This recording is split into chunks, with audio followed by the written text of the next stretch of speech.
Cross River State will prioritize education, and they say education is the bedrock of every society. Cross River is one state that is being known for a lot of firsts. The first that Cross River has that track record. And today we'll be speaking with the Chancellor of the first private university in Cross River State, Authur Jarvis University. So I want to, use this very platform and medium to welcome Sir Authur Jarvis Achibong, the Chancellor of Authur Jarvis University. Thanks, and welcome to the program. Thank you. Okay, so we know you are known, and of course a lot of people have different sides of you, but for the benefit of another category of persons out there who just know about the university and do not really know very well about you, can you tell us what was your trajectory has been like before becoming the Chancellor of the university, or before you decided to set up that university? Who is Sir Authur Jarvis Achibong? In your own, how do you describe yourself in your own? I don't think there's much. I don't think there's actually much about me. Okay. What we have done in the past is we have worked in the Nigerian Customs Service, okay, or the Ministry of Internal Affairs then. Okay. Then we couldn't cope there. We had to venture into business. Okay. And we started our first nursery primary school. That was 1998. Wow. In Port Harcourt. Ventured into the entertainment industry. Went into other areas, importation, okay, of things. And we now had to crystallize all of that into having to sustain a little more the aspects of the nursery primary school by setting up one of the one high school, okay, in Port Harcourt also. Then we now came in here and put up the Authur Jarvis University. All right, that's interesting. I've always been wondering that, but I said to myself that the first time I'm going to maybe come physically to have an interview with you, I will ask you the question, why domesticate that kind of university in Akpabuyo? What was your choice of Akpabuyo for that university? Well, you can't actually take such a huge investment outside your own locality. First of all, it's difficult for any other area, okay, or locality, let me put it that way, okay, to give you the size of land, about 100 hectares of land, that is being required by the Nigerian Universities Commission to be able to set up a private university. Okay. To set up a private university, I don't know if things have changed, but I know that you need to have not less than 100 hectares of land. I think it is only your people that can actually cede such size of land to you. Mm-hmm. So by the special grace of God, we're able to have that, and that's what happened. All right, so driving the process in that subsector, the education subsector, requires a whole lot of effort. What would you say has challenged you the most? How has your experience been like? Setting up a private university is actually challenging enough because of the requirements, because of the step by step. There are about 14 steps you have to take, okay, before your license. Mm-hmm. And it's a sector that has become very sought after. Okay. The whole process is actually challenging, the entire process, especially when you don't have the type of financial pedigree, okay, that is required of that sector. So you have to be very innovative. Mm-hmm. You have to be patient. Sometimes it takes up to 7, 8 years, 10 years to set up, such a facility. Okay. So it's challenging. It's actually more challenging when you commence, when license has been given. Okay. To commence is actually, and of course you know very well that even the federal government is having it difficult to actually run the few ones that they have. Mm-hmm. Not to mention the private universities. The private universities are not fortunate to have any type of funding, especially from government. Okay. They see it strictly as a business, as a private business, entity, as a private enterprise. We don't have any type of assistance from TED Fund. Wow. We don't have any assistance from any other donor agency as regards having to add to the progress of that institution. So it's just solely funded by you? Solely, yes, 100%. Wow, that's interesting. It's actually more difficult, especially when you're in an environment as we are. Because in other climes, you have governments, you have also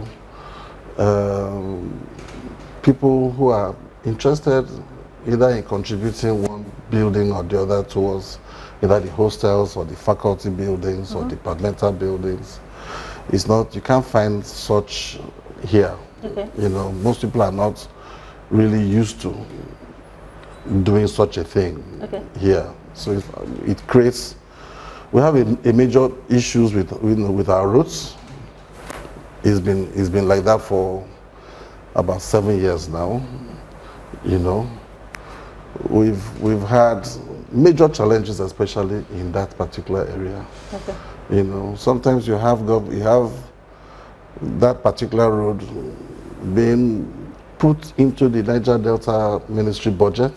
Sometimes you see it in the NDDC budget. And as many times as it gets into that particular budget, so also it's actually removed from that budget. So you've not tried to find out why that happens?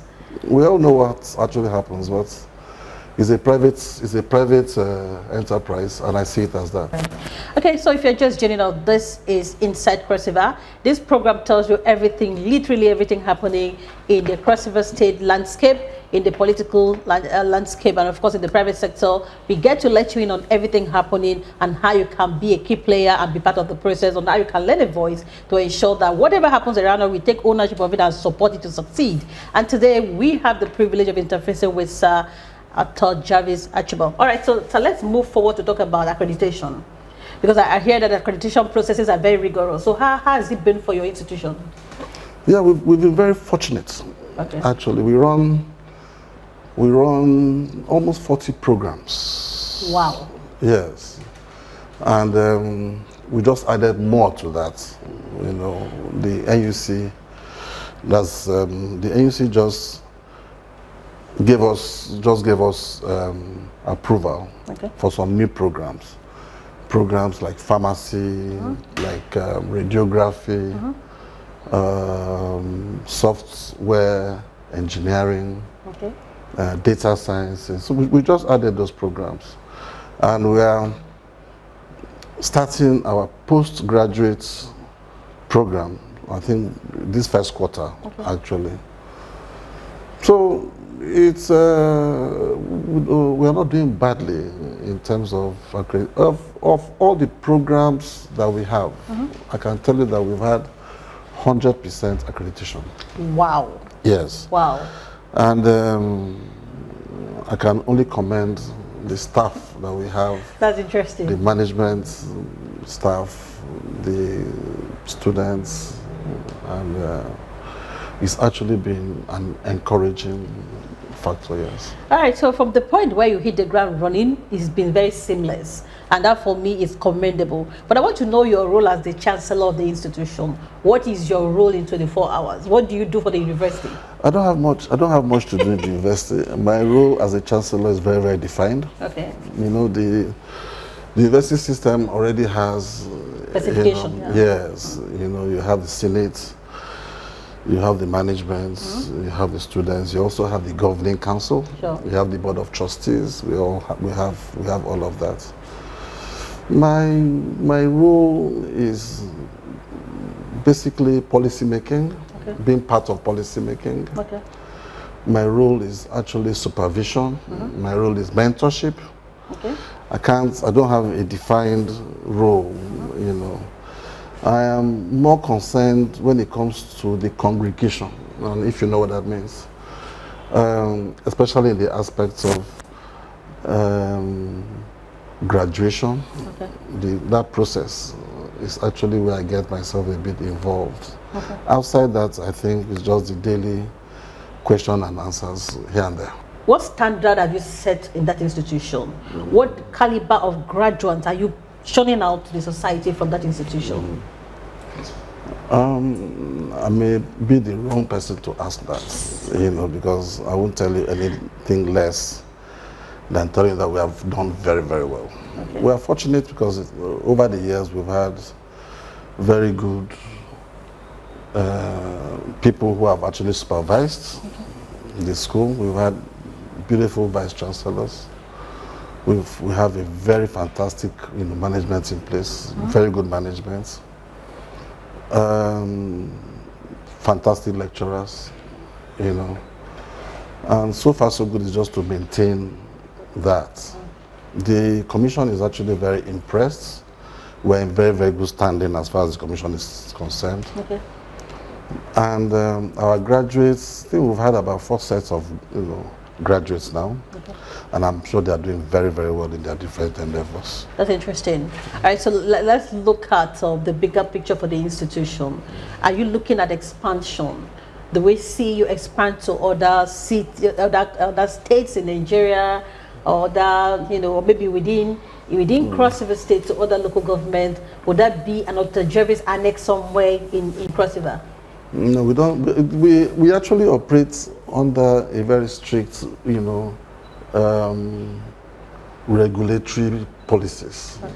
Has been set up by the Nigerian Investors Commission. The commission actually does not encourage satellite campuses as we speak. Okay. Most of the satellite campuses you have now are actually either illegal, okay, or government does not allow that as we speak. Okay. We have 100 hectares of land or more. We have almost 200 hectares of land as I speak. And in my lifetime, it may take me just maybe being able to develop about 30% or 40% of that. Okay. Then you now pass it on to whoever. The next generation. Yes, the next generation. So I think it's we are expanding as to within the ambit of the law. Okay. Yes, like I said, we just added some new programs. Okay. New programs comes with new facilities, comes with new staffing, comes with new everything, okay, So I think so far so good. Being that the university just started, the next thing I saw the overwhelming crowd. How were you able to navigate that process?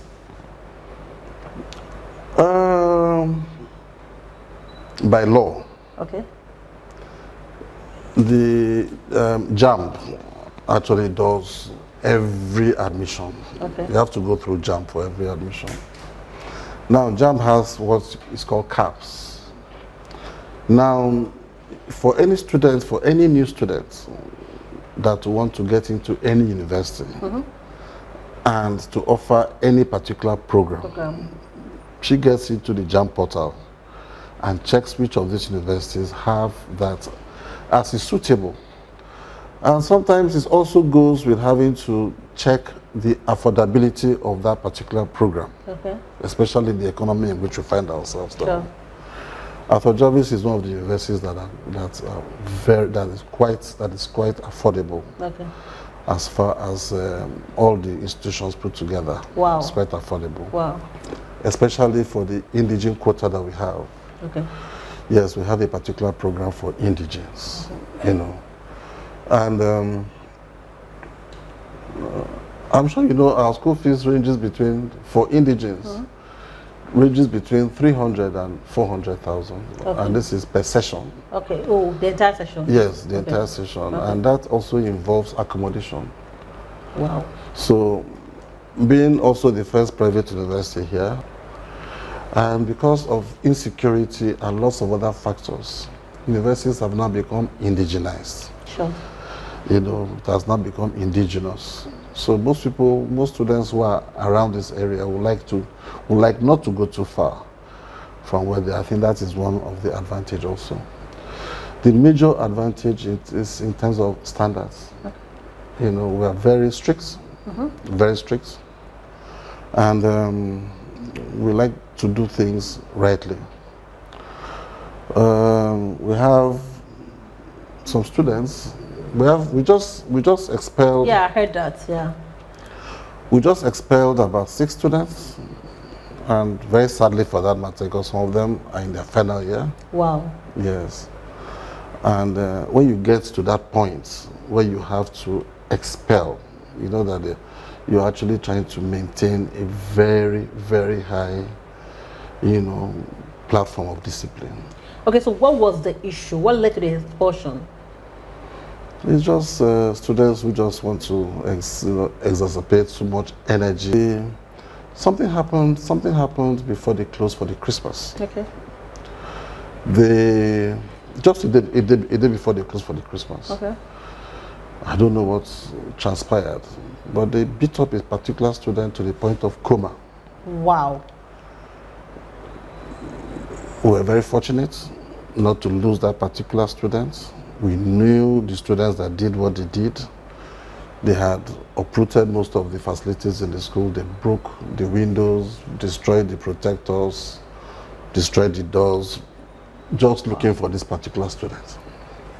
That sounds like cultism. Are they cultists? Well, I don't want to believe they're cultists. We don't tolerate that, and it will not happen under our watch. Okay. I just want to believe that these are students who had too much of energy and without consideration to themselves and their parents.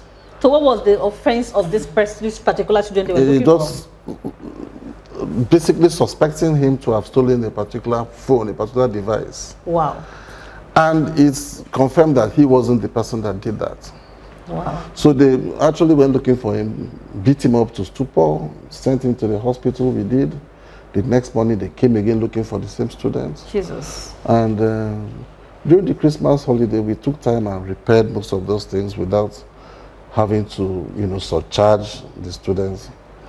When we resumed, I had last Friday, okay, just a week today, I went and spoke with them for about 2 hours. Wow.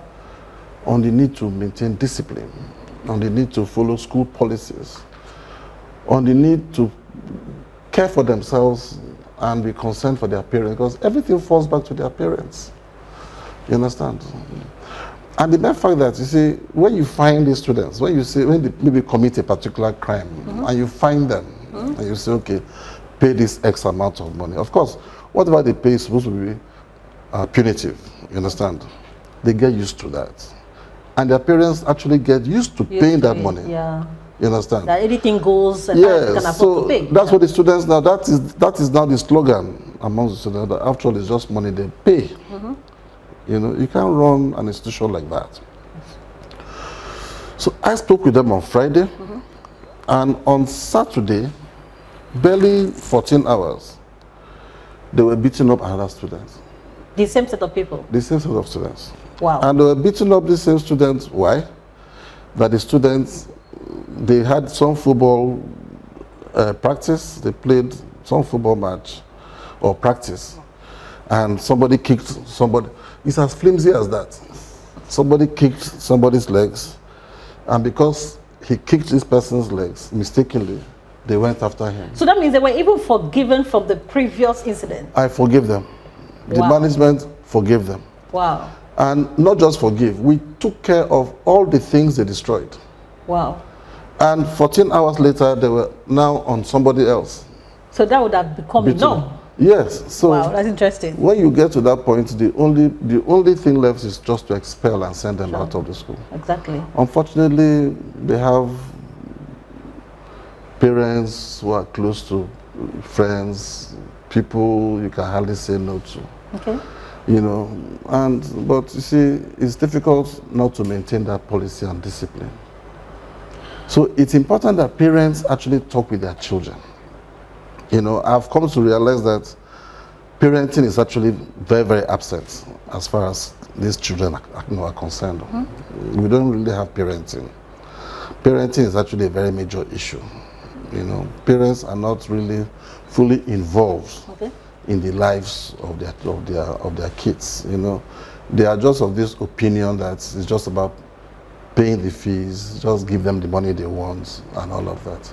There are lots of things missing. All right, so as you were talking, what crossed my mind was the fact that where were the security operative? How secure is Jarvis University? You know, when the students move it's almost like a mob action. Action, okay. Do you understand? This is not actually the first time they've done this. You know, last time we also forgave them. They burned some bikes, did some things around campus. They apologized, their parents apologized. They made some payments. We left it at that. But now expulsion is going to be what the school will practice. Okay, so but then let's talk about the security in general. Holistically, how secure is that institution? The institution is, God protects, all right? But as far as we are concerned, the community also secures the school, all right? We have members of the community who are part of the security apparatus, as it were, you know. And I think the community has done very well in terms of ensuring that the school is safe. We've driven in and out of the place. We've only had one incident, which I want to believe it will not happen again. And just like other schools also that have had one incident, you know, or the other. I want to believe that that will not happen again. We sleep with our 2 eyes closed. The students sleep comfortably, and the staff go in and come out. You know, so far, I think we are blessed in terms of that. All right. So, in terms of corporate social responsibility, what's your institution doing for the host community? Yeah, we ensure that we employ the members of the community from level 8 down. 100%. We have scholarship. We have 87 students on scholarship between Akpabuyo and Bakassi. 87. That is verifiable. And when the students finish, we have 2 students amongst the ones that have left that we have employed back in the system. So that is one sustainable way to empower members of the community for now.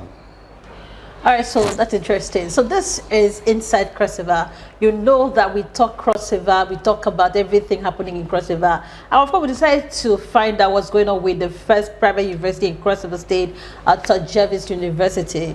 Of course, that university is graduating as students, our future leaders. And that's why today we had the privilege of interacting with the Chancellor of the institution. But looking at Cross River State, right? Now, for whatever it's worth, you'd have domiciled this institution anywhere else, but you brought it home. My next question would be that what's the collaboration between your institution and the state government? Is there any working relationship happening?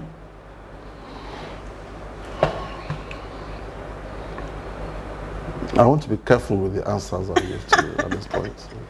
Okay.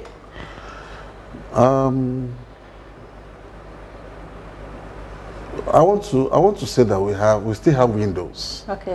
Open. The windows are not closed yet. All right. We pray. We just want to pray that governments will see our institution as partners. I think as we speak, we are one of the highest private institution or private-driven institutions with very high employment ratio capability. You know, I want to urge and encourage government to see how to sometimes keep politics aside and see how to help. Okay, so still on the collaboration with Cross River State government, has your institution at any point approached government in any way? Or maybe have you approached maybe the Ministry of Education, for instance? Is there any, if Mohammed does not go to the mountain can go to Mohammed? Let me talk about since we set out as an institution 2017. I want to believe we've not had any one-on-one, any courtesy visit approved for our institution to interface. But have you sent in applications? We've sent in more than 20 applications. Wow. So we've not had that. So what could That be was the in issue? the past. Okay. That was the past Okay. government. Okay. Maybe their vision was different from what we have. Yeah. So that's why I said this government just came in. Yeah. There's still windows. Yeah. And I want to believe that with time. But as we speak, we've not had any courtesy visit approved for us. Okay, I think you should send when I say approved, more applications. that means that we have sent in applications. Okay, recently you've sent again? Yes, so we've not had any courtesy visit, any interface with government approved. We've not had that. So I don't want to speculate, but what do you think is the issue? No, I don't want to know what the issue is. Okay. All I'm concerned about that we are paying our taxes. Okay. I want to also be concerned with the fact that it's a private organization and that's how it's run. All right. There's this notion that until you drive an institution to the point where the institution can function without you, you've done nothing. Because to build a legacy, it means that that process can go on effortlessly without the founder. So how coordinated, how organized is Authur Jarvis University for future purposes? Any institution that has survived for 3 years will survive. Okay. Yeah, even without your personal involvement. Yes, the first 3 years. The first 3 years is actually the period where you can say that this institution will survive or not outside of you. Okay. Okay. As we speak, we're in our 7th year now. Sure. Yes. We started with about 49 students. We had these 49 students for almost 2 years. Okay. Yes. And we are clearly, into 1,000 plus now as we speak, with almost 300 staff as we speak right now. So I want to believe that, as you asked me what my daily routine was, I told you I don't really have much, isn't it? Sure. That my role is just mentorship now and all of that. That goes to show you that the school is running comfortably without your interference. Yes. Okay. I hardly actually find myself there. It's only when I'm invited I go there. Okay. We are blessed with a very vibrant, very young, very articulate acting vice chancellor, good registrar, good management team, good academic staff, and I want to believe that it is possible that we can bequeath all of this to the next generation.